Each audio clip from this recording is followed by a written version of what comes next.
कि इमाम हसन की शहादत सन हिजरी 50 में। उस वक्त इमाम की उम्र शरीफ 45 बरस की थी।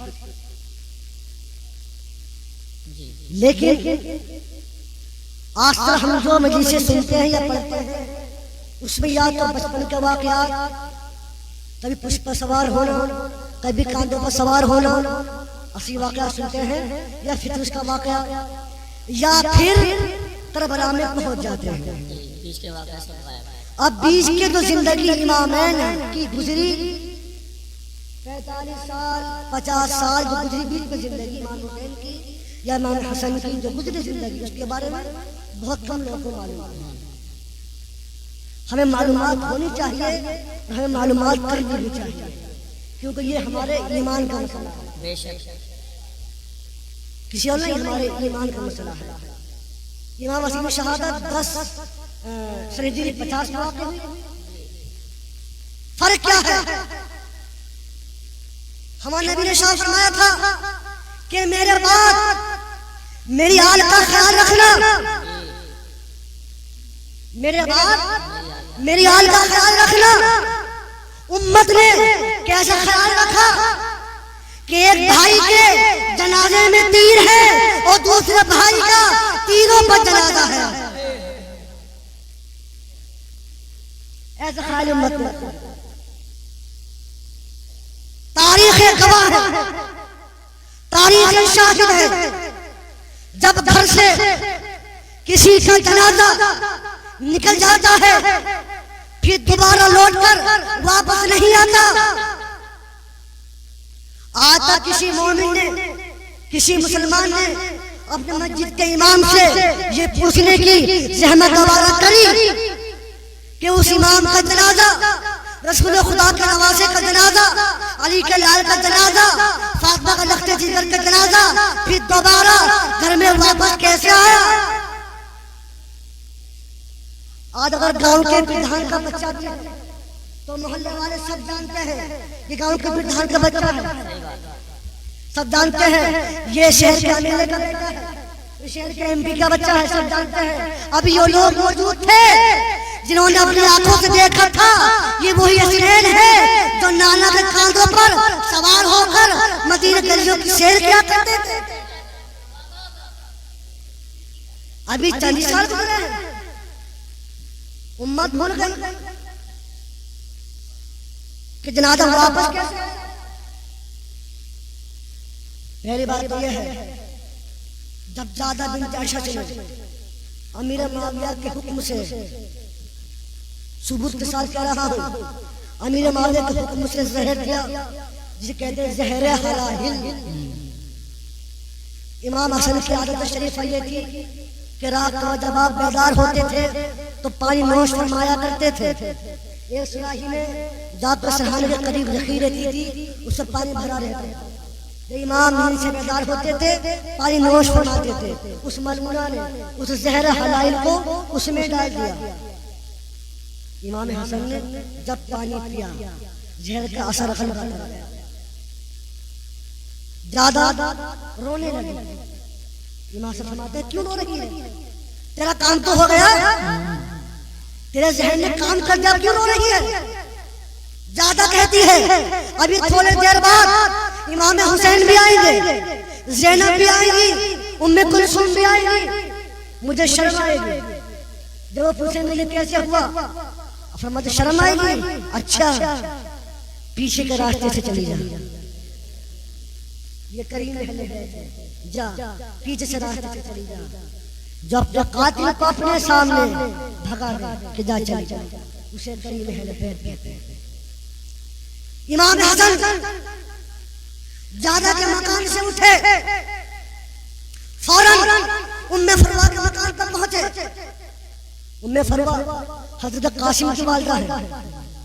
इमाम हसन ने आवाज दी, उम्मे फरवा ने किवाड़ खोले तो देखा इमाम हसन की अजीब हालत है, तमाम जिस्म मुबारक नीला पड़ा हुआ है, मानिंदा आसमान के अमाम मुबारक गले में आ गया है, चेहरे पर पसीना है, लबों से खून रिस रहा है, और फरमाते इमाम ये हालत किसने की है? अब फरवा बिस्तर किधर है? मेरे जिगर में बड़ी सोजिश हो रही है, मेरे जिगर में बड़ी जलन हो रही है। उम्मे फरवा ने इमाम हुसैन का आवाज दी। इमाम हुसैन आते हैं, इमाम फरमाते हुसैन इमाम हुसैन तशरीह कराते हैं, भाई के आगे करते हैं। इमाम हसन ने जो उल्टी करी, जो क़े करी, इमाम हसन का जिगर टुकड़े हो होकर कट कट के क़े की मानिंद उस तख्त में आ गए।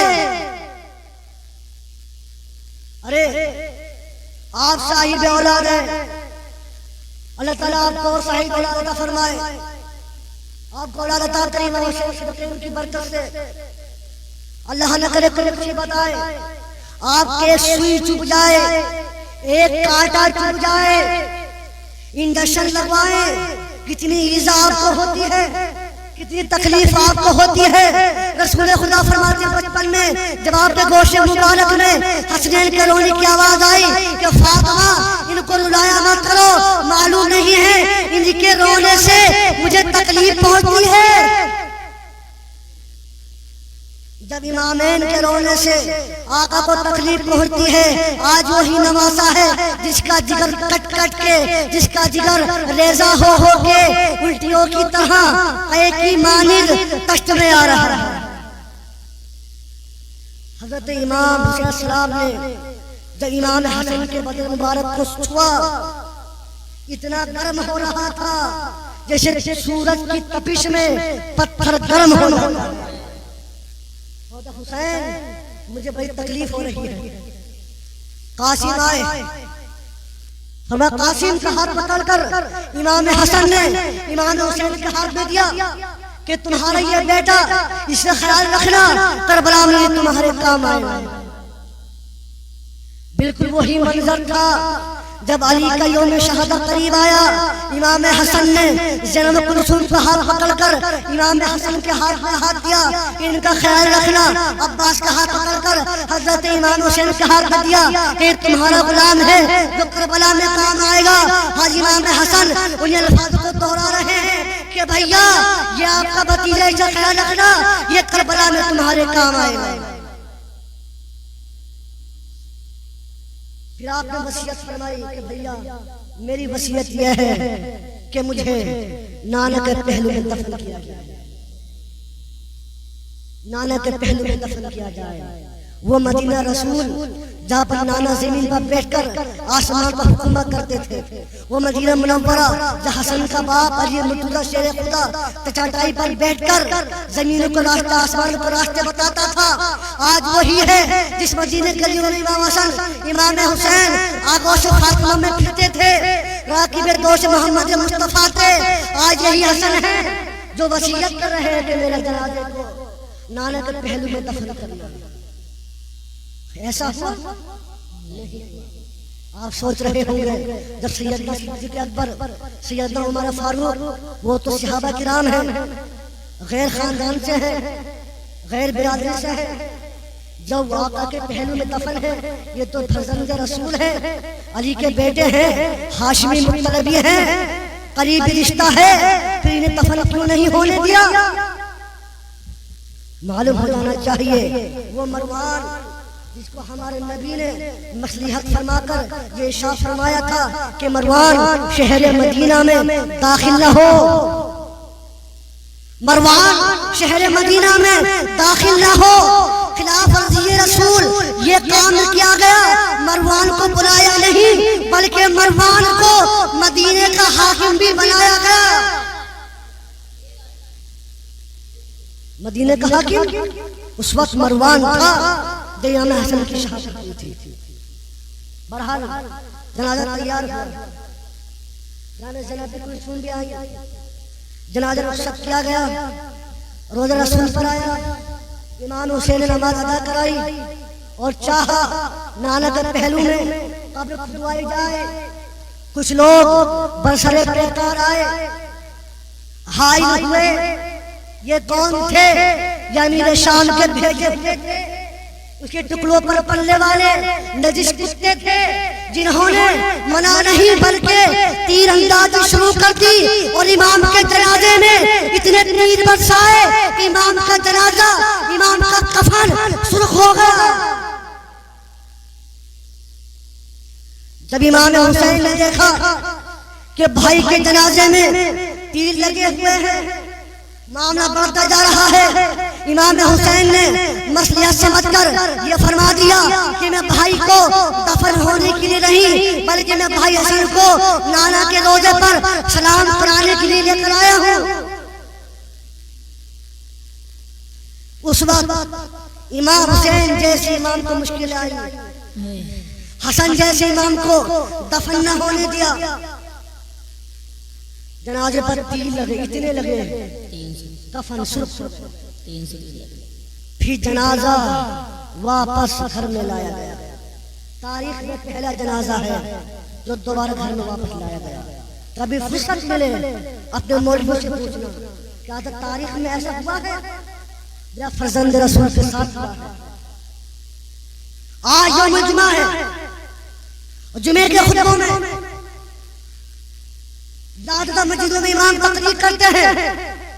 शायद हजारों में दो चार ऐसे इमाम हो जिन्होंने अपने खून को हलाल होने से शुरू किया हो। जिक्र इमाम हसन किया हो। हर महीने 11वें शरीफ करते हो, कम से कम एक साल में एक बार जिक्र इमाम हसन नहीं करते। गौस आदम के बाप भी इमाम हसन है। जब जनाजा वापस लाया गया, क्या घर का मंजर होगा, ज़ैनब कुलसुम का क्या आलम होगा, कासिम का क्या आलम होगा। कासिम की उम्र उस वक्त इतनी ही थी जितनी करबला में जनाब सकीना की थी, 4 साल में कुछ कम हो गए। इतनी उम्र थी करबला में जनाब कफन दोबारा दिया गया और जन्नतुल बकी में इमाम हुसैन अस्सलाम ने आपको दफन किया।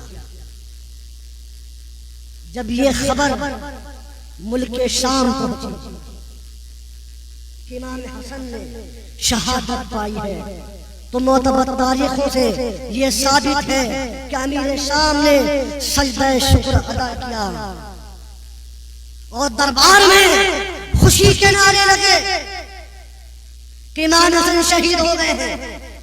जब मावे की बीवी यजीद की मां ने नारे सुने, वो दरबार में आई और पूछा ये खुशी कैसी है।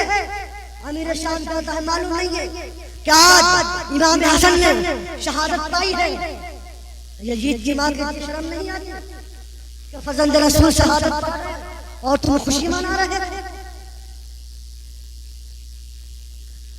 मालूम था उसे कि आज एक कांटा मेरे दिल से निकल गया है। करबला में लाशें और भी पामाल हुई हैं, लेकिन जितनी लाश करबला में कासिम की पामाल हुई है किसी की नहीं।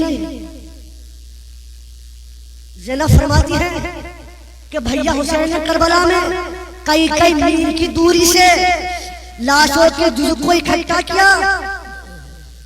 जब घोड़ों की सुमों से लाशों को रौंदा गया, पामाल किया गया और वो घोड़े भी वो थे जो अरब के मशहूर और मारूफ थे, जिनके एक टाप का वजन कई क्विंटल के बराबर होता था। उनको सिराजुद्दीन बदन पर जो बरके गुल से ज्यादा नजदीक तर थे उनको पामाल किया गया। जनाब ज़ैनब कहती हैं कि भैया ने कासिम की लाश को कई मील से इकट्ठा किया और गठरी बांधकर कासिम की लाश को करबला में लाया गया। ये दुश्मनी ये भी थी कि ये इमाम हसन का बेटा है। कभी इन पर मजालिम के तारीख क्या जुल्म हुए, इन पर जुल्म होना तो बहुत अलग बात, जो इनके मानने वाले थे उन पर भी जुल्म किए गए। जब इमाम हसन ने सच लिखवाई थी कि जहाँ पर औलाद अली मुहिबान अली होंगे वो जानो माल से महफूज रहेंगे, फिर भी ना रहेंगे, परेशान किया गया। अरे फातिमा जहन ने चीरा जिगर को, जहन है चीरा जिगर को, कफन को तीरों ने, जहन है चीरा जिगर को, कफन को तीरों ने, के बन गया है मदीना भी करबलाए हुसैन, के बन गया है मदीना भी करबलाए हुसैन। तो मालूम हो जाना चाहिए कि ये वो नफूस कुदसिया है, ये वो ज़ातें हैं। अल्लाह के नबी ने शाह फरमाया, मन माता अला हुब्बी आल मुहम्मदिन माता मग़फ़ूरा, कि जो इनकी आल में मरा, वो जो इनकी मेरी आल की मोहब्बत में मरा वो बख्शा गया, जो मेरी आल की मोहब्बत में मरा वो बख्शा गया। अब तमाम कायनात मिलकर उसके लिए चाहे इशारे सवाब करे ना करे वो बख्शा गया। फिर फरमाया हमारे नबी ने, जो मेरे आल की मोहब्बत में मरा वो शहीद मरा, जिनके बुग़्ज़ में मरा वो काफिर मरा। अब फैसला आपके हाथ में है कि आपको शहीद मरना है या आपको काफिर की मौत मरना है।